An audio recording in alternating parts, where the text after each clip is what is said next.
அஸ்ஸலாமு அலைக்கும். இன்றைக்கி இதுதாங்க ஸ்பெஷல். வெஜிடபிள் பிரியாணிக்கு கென்டக்கி சிக்கன் ஃப்ரை தான் பார்க்க போகிறோம். யூஸ்வலாக வெஜிடபிள் பிரியாணிக்கு எங்கள் வீட்டில் மட்டன் கீமா இல்லை சிக்கன் போடுவோம். இன்றைக்கி பசங்கள்லாம் தனியாக தான் ஃப்ரை பண்ணி வேணும்னு கேட்டாங்க. ஸோ இந்த கென்டக்கி ஃப்ளாரை யூஸ் பண்ணி பண்ணலான்ட்டு ரெடி பண்ணிக்கிட்டேன். ஒரு 300 கிராம் சிக்கனில் இஞ்சி பூண்டு பேஸ்ட்டு, உப்பு, பெப்பர், அப்புறம் கொஞ்சமாக வினிகர் போட்டு ஒரு அரை மணி நேரம் மேரினேட் பண்ணி வச்சுக்கிட்டேன். வெஜ் பிரியாணிக்கு ஒரு குக்கர் அடுப்பில் வச்சு 2 டேபிள் ஸ்பூன் ஆயில், ஒரு வெங்காயம், தக்காளி, 2 பச்சை மிளகாய், ஒரு கைப்பிடி அளவு மல்லி புதினா உள்ளே சேர்த்துக்கலாம். ஒரு டேபிள் ஸ்பூன் இஞ்சி பூண்டு பேஸ்ட்டு போட்டு நல்லா வதக்கி பச்சை வாசம் போனதுக்கப்புறம் ஜீரகம், மிளகு, மிளகாய்த்தூள், மஞ்சத்தூள், உப்புத்தூள், கரம் மசாலா சேர்த்து ஒரு 2 டேபிள் ஸ்பூன் தயிரும் சேர்த்து நல்லா வதக்கிக்கிறேன். வெஜ் பிரியாணிக்கு தேவையான காய்கறிகள் பட்டாணி சேர்த்துக்கிட்டால் நல்லாயிருக்கும். நறுக்கி உள்ளே சேர்த்து நல்லா வதக்கி விட்டுக்கிறேன். கொஞ்சமாக சோயா சாஸ் சேர்த்து நான் அரிசிக்கு தேவையான அளவு தண்ணி சேர்த்துக்கிறேன். இன்றைக்கி நான் புழுங்க அரிசி தான் எடுத்திருந்தேன், அதனால் ஊற வைக்கலை.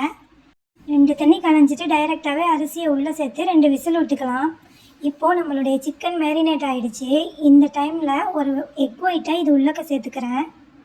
சிக்கன் கம்மியாக இருக்கிறதுங்கிறதுனால நான் ஃபுல் ஒயிட்டையும் உள்ளே ஃபுல்லாக சேர்த்துட்டேன். நீங்கள் வேணால் தனியாக கோட் கொடுத்துக்கலாம். இப்போது நம்ம கென்டக்கி பவுடரை ஒரு தட்டில் கொட்டிக்கலாம். ஒரு பேனில் ஆயில் ஃப்ரை பண்ணி இந்த பவுடரில் அந்த சிக்கனை டிப் பண்ணி 2 பக்கமும் பொரியிற அளவுக்கு போட்டு பொரித்து எடுத்துக்க வேண்டியது தான். இந்த மாதிரி ஃபுல்லாக கோட் கொடுத்து ஒரு பக்கம் பொரிஞ்சதுக்கப்புறம் இன்னொரு பக்கம் பொரித்து எடுத்துட்டா நம்மளுடைய கென்டக்கி பாப்கார்ன் சிக்கன் ரெடி ஆகிடும்.